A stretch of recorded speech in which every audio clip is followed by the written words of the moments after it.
The ceremony hadn't started yet. I was in the bridal suite, straightening Lauren's veil for the third time when my phone buzzed.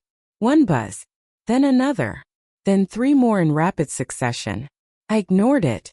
"Don't check your phone," Lauren said, laughing. She was looking at herself in the full-length mirror, and for a second I forgot that anything else existed. My little sister. Getting married.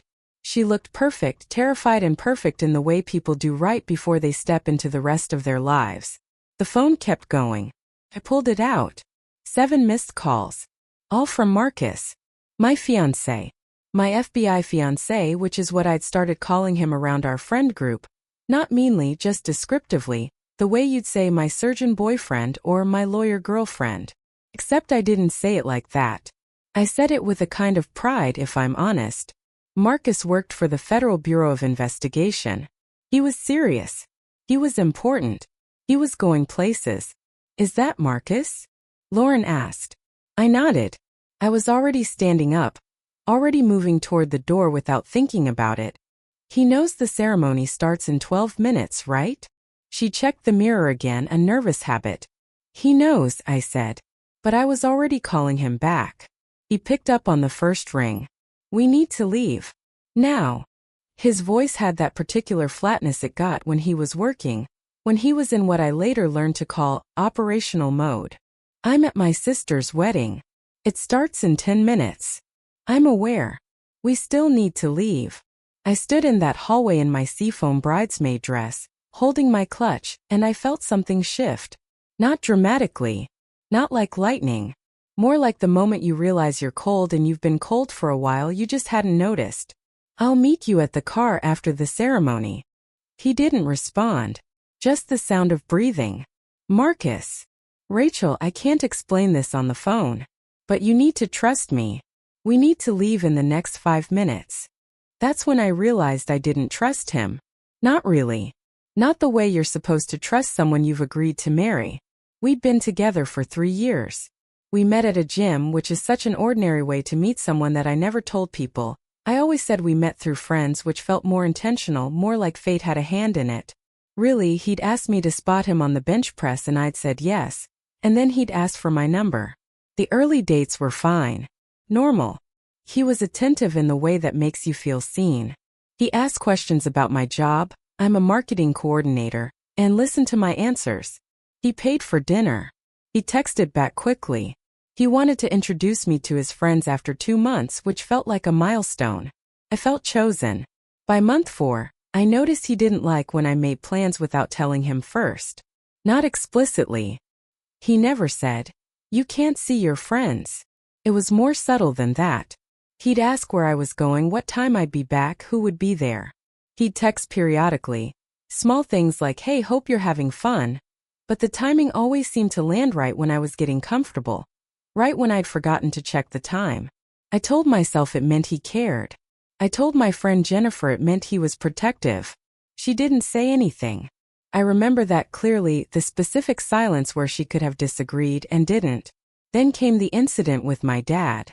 My father had wanted to take me to lunch. Nothing special, just a Tuesday at the Italian place near his office, something we'd done once a month for years. I mentioned it to Marcus. "What time?" he asked. "Around noon. Probably back by 2. He didn't say anything, but something flickered across his face. That night he said, "Your dad, he's just using this lunch to undermine our relationship. He's testing boundaries." I laughed. I actually laughed. My dad is an accountant who wears the same Dockers every day and tells the same 3 jokes at every family gathering. "No, really," Marcus said. "Parents do this. They want to isolate you. They want you dependent on the family unit, so you don't fully commit to your partner. He just wants to see me." "He wants to sow doubt," Marcus said. And then quietly, "I'm just protecting you. From hurt." I went to the lunch anyway, but I was uncomfortable the whole time. I kept checking my phone. My dad asked if I was okay and I said yes, I was fine, just busy with work. He didn't believe me, I could tell.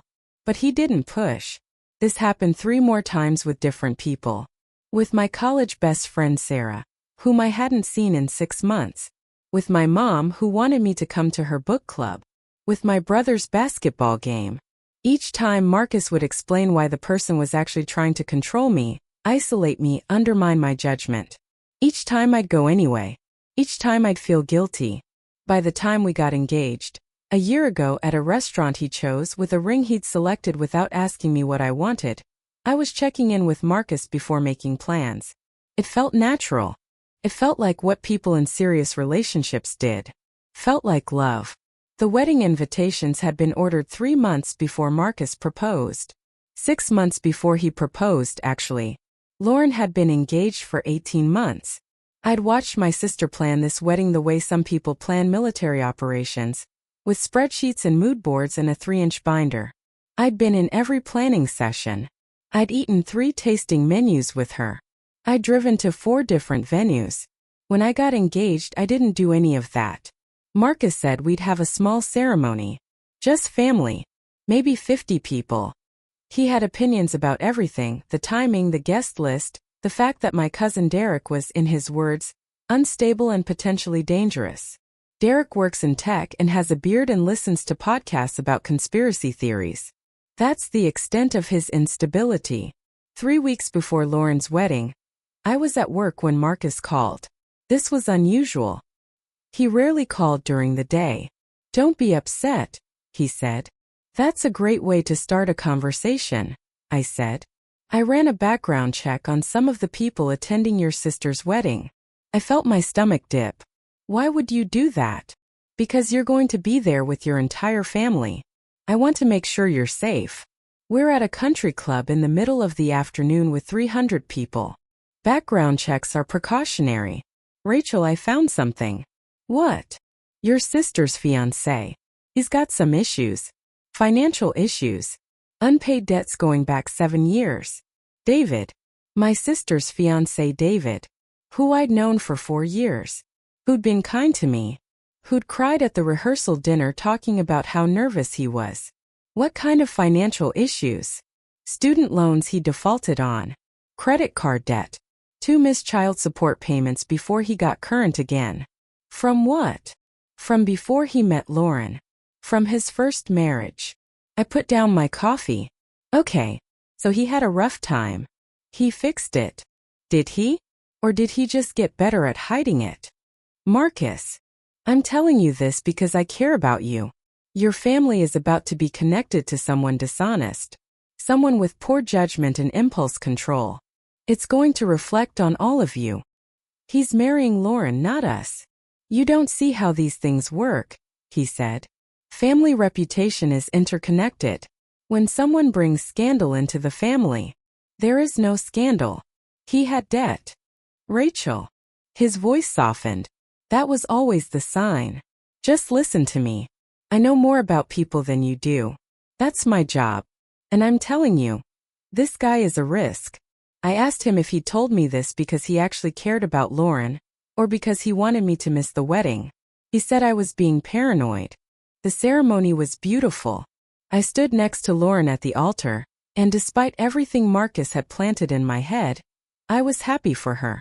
Genuinely. David looked terrified and in love, which seemed like the right combination. I didn't check my phone during the ceremony, but during the reception, while I was eating salmon, Marcus texted, "We need to talk about you setting boundaries with your family. This is unhealthy." I texted back, "I'm at my sister's reception." Exactly.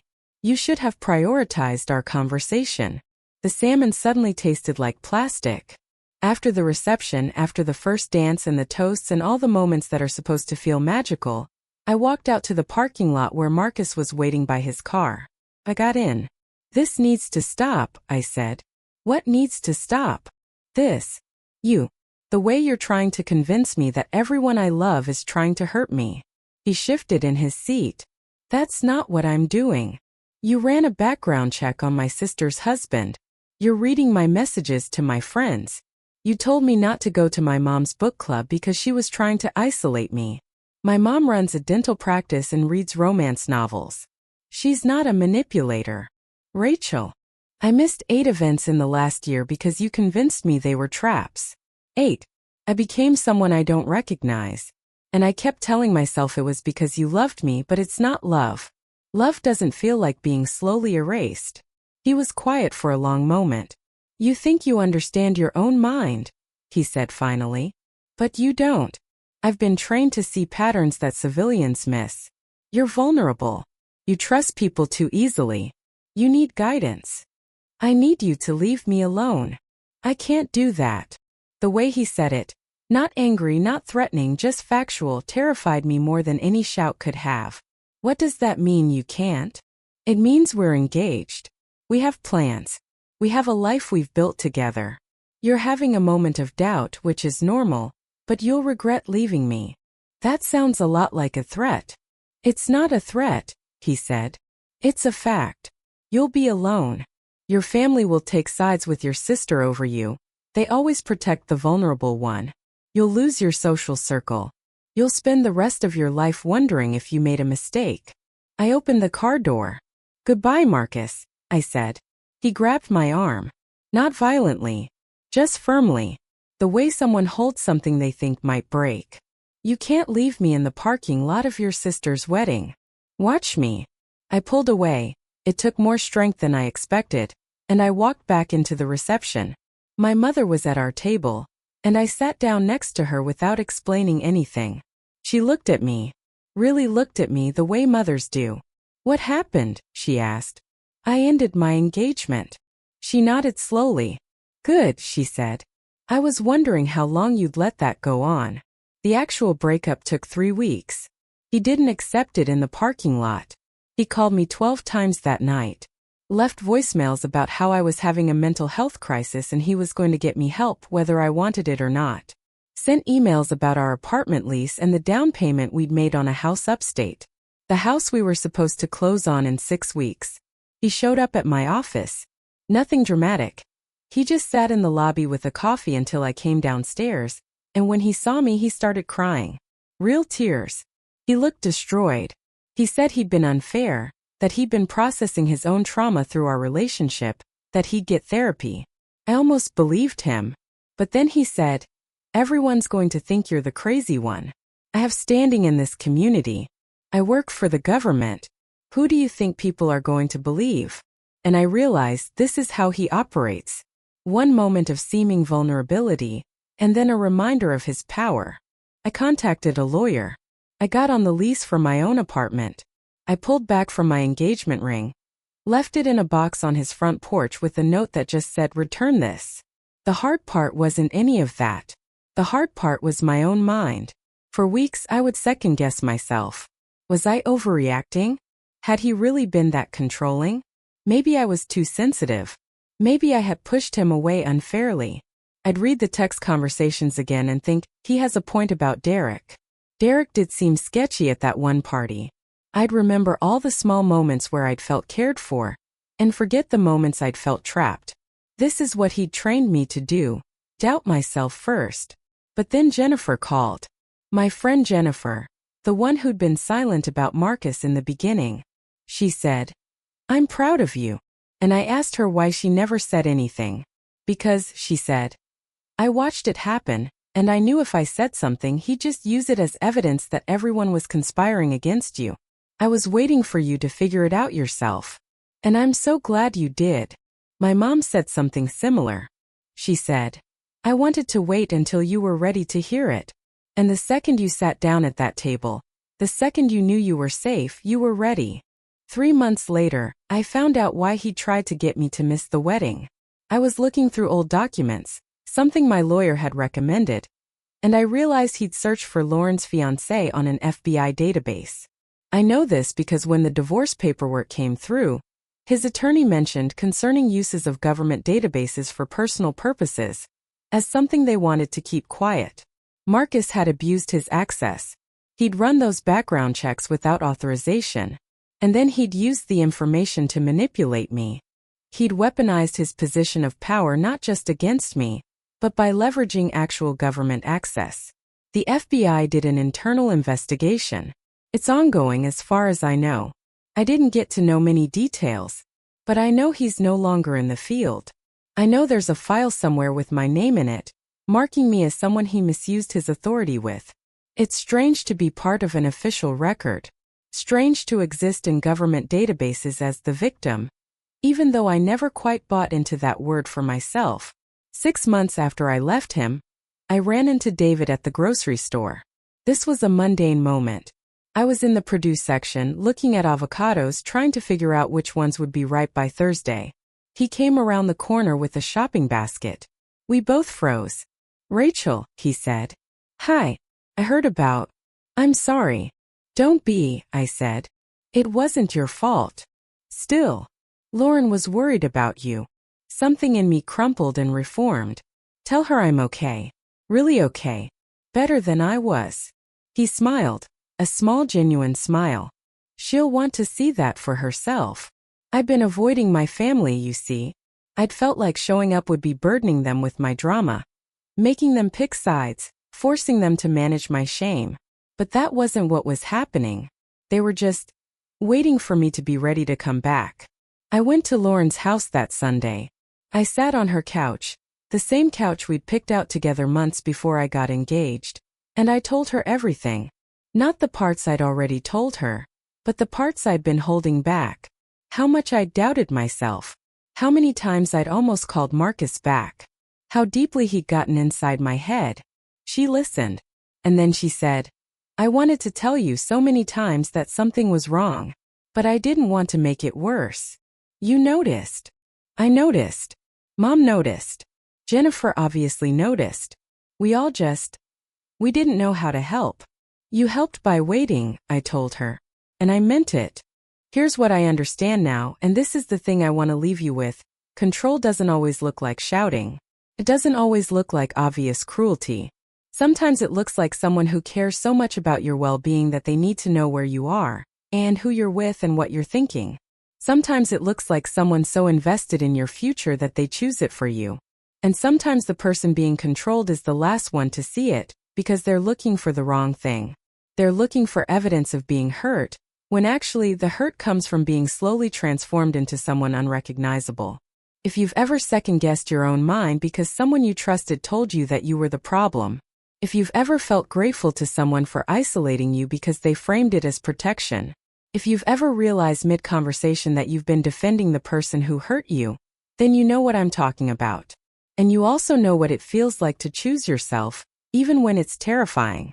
That parking lot moment, me walking away in my seafoam dress, it didn't feel heroic. It felt like drowning and suddenly finding the surface. It felt like desperation. But it also felt like breath. And that's all you really need. One moment of clarity. 1 second where you remember who you were before someone else told you who you should be. 1 instance where you choose yourself even if it costs you everything. Because the thing is, it doesn't cost everything. It only feels that way. Everything you're afraid of losing, you get it back. But you get it back as yourself.